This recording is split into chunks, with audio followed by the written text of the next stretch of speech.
Good. Oh, you got a nice background as well. I'm liking that. Oh, yeah, I thought put some plants in, guitars. You've got to make it nice in these surroundings, haven't you? Yeah, exactly. Oh, It's so weird right now, isn't it? It's so nice balcony you're doing this. it is, isn't it? It's such a nice little festival, and it's just getting people together and just keeping music alive as well, which I think is great. That's what we need to do in this world.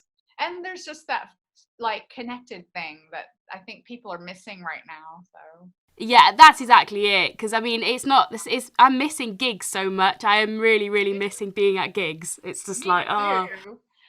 Yeah, with gigs at home. yeah, that's it. Yeah, you can sit in your seat and watch it. Perfect. Oh, so how have you been finding lockdown? How's it been treating you? Well, my first 3 weeks I had corona.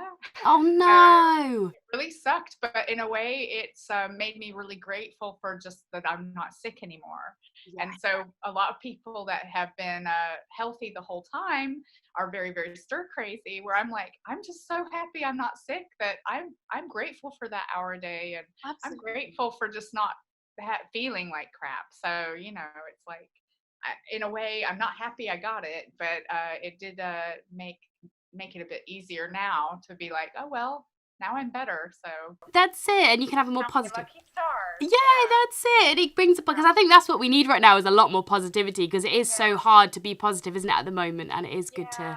I have that. think too, I'm lucky. Like me and my boyfriend live together, so it's not like super lonely. And I think if I was alone and didn't have flatmates or anybody, it would be hard. Just Yeah. you'd have to Zoom all the time to just. Well, that's it. It's not the same as giving someone a cuddle, is it? No, you want to see eyes and make eye contact with people. I bet that would be the hardest thing, but yeah. Yeah, absolutely. But it's good that you've got music though, because you're. I mean, I'm loving your tunes. I had a little look at your puppy love playlist, and I was loving all the. There's so many dog themed songs with the name dog in it. There really is. Yeah. I love a dog. I don't have one because I live in a flat, but I watch them walk outside. It's one of the perks to living, by a busy street where people walk their dogs. Yeah. Yeah, I just wish you could have Yeah. it. Yeah. I wish I could. Yeah. You had some really nice people on there as well. You had Bowie, you had a bit of Mac DeMarco, you had a bit of the Studios, you had a bit of Ezra Furman as well. Are these some artists that are kind of influencing you and the artists that you have quite on repeat at the moment? Yeah. Oh my God. I mean, I love old music, new music. I like indie. I like rock. I like pop. I like country. I kind of like a bit of everything. But those specific dog songs just inspired me for Puppy Love. Yeah, it's lovely because you are here. Your album it's been out quite a while now. How have you felt like the response has been for it? Have you? It's been quite good.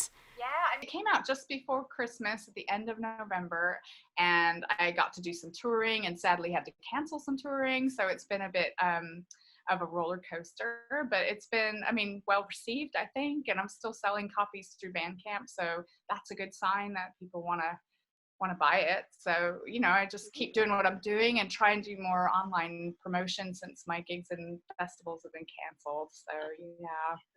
So yeah, let's just keep the word alive and keep on plugging.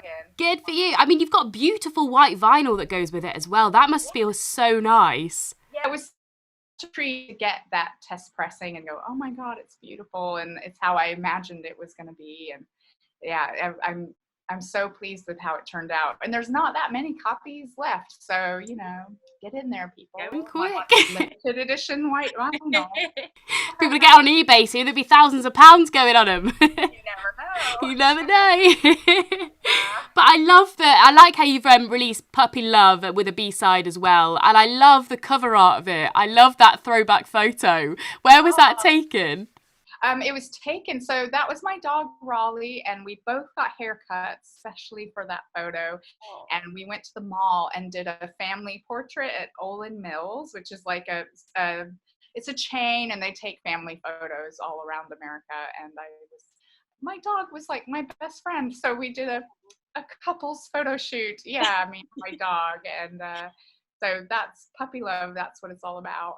Oh, I love that. I mean, we've all experienced that in our lives, haven't we? Especially those like younger crushes on things as well, and people. Yeah. It's just like we've all been through that, so it's quite a relatable track in that sense as well, where we can all kind of feel Yeah. that. Well, yeah, it has the kind of teen angst and heartbreak thing where, you cry and your dog licks your salty tears away, and it's like the best.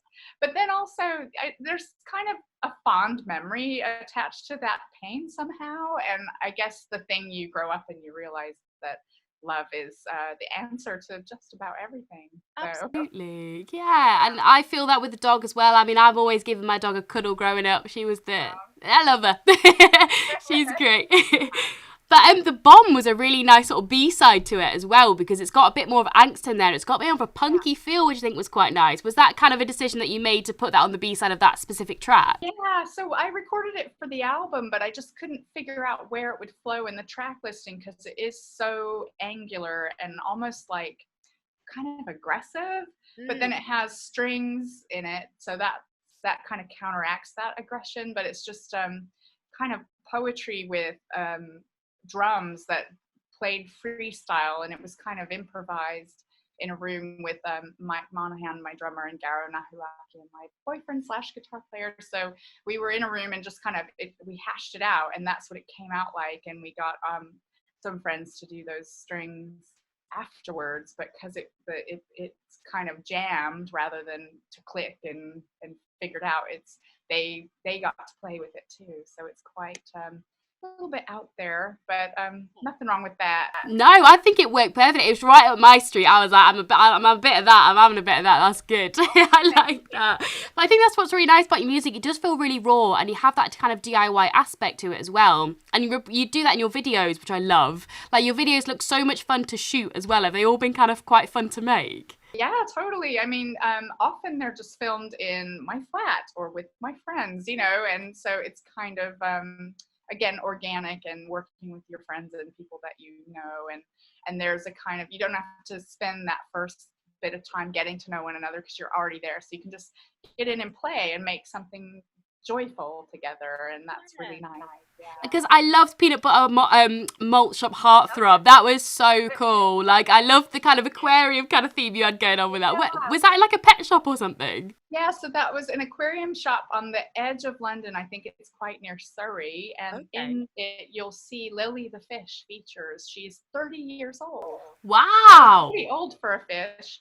And that's why she's so huge, because she just keeps growing and growing.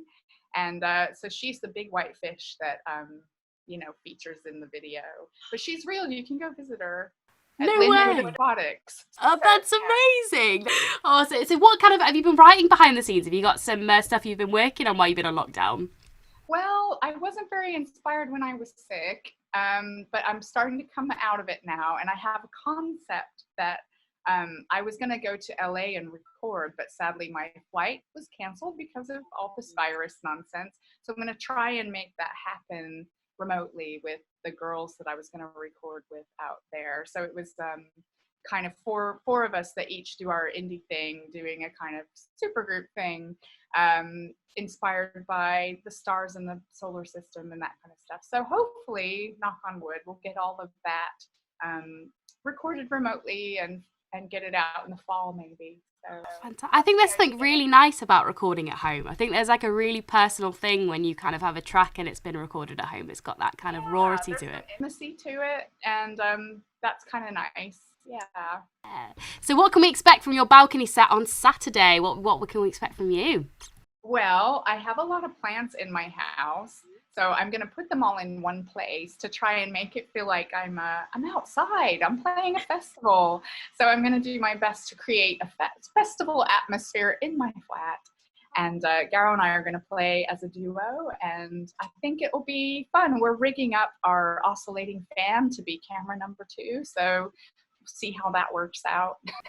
Fantastic. That sounds really good. I mean, it's nice that you can kind of work with what you've got, and I think that's what's so nice about these live sessions that everyone's doing for Balcony Festival, is that they're just from your home, and it's very personal, it's very relaxed, and it's just really nice to see everyone just loving the music. I know, it's great. I'm very happy and excited to be a part of it this weekend. Well, we're really excited to have you on board, so thank you so much for being a part of this. I'm very excited to see your set as well. I'm excited to see more plants. Yes, more plants. There's more plants, I promise. So I like to hear. Oh, thank you so much for your time as well. It's been lovely chatting to you. See you Saturday. Yes, see you Saturday. Bye.